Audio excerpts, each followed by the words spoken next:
ABN Marathi news मध्ये आपल्या सर्वांचं स्वागत आहे। ताज्या बातम्यांसाठी एबीएन मराठी न्यूजला सबस्क्राइब।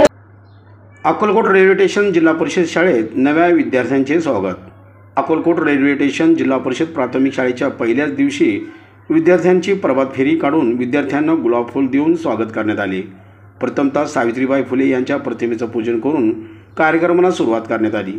त्यानंतर जिल्हा परिषद शाळेत शाळा समितीचे अध्यक्ष विजय गायकवाड, उपाध्यक्ष संतोष राठोड तसेच लक्ष्मण धनसिंग चव्हाण महाराज यांच्या हस्ते विद्यार्थ्यांना खाऊ वाटप, पुस्तक, गणवेश वाटप करण्यात आला।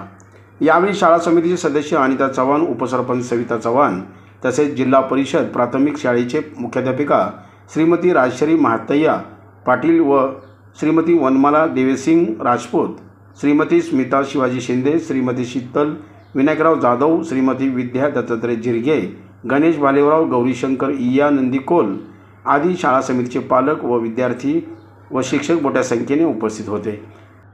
सकाळी अक्कलकोट रेल्वे स्टेशन येथून प्रभात फेरी काढून विद्यार्थ्यांना फूल पुष्प देऊन स्वागत करण्यात आले। शाळा समितीचे अध्यक्ष व उपसरपंच सुनीता चव्हाण यांच्या हस्ते गणवेश देण्यात आला। या कार्यक्रमाचे सूत्रसंचालन शिंदे मॅडम यांनी केले तर आभार प्रदर्शन शीतल मॅडम यांनी मानले।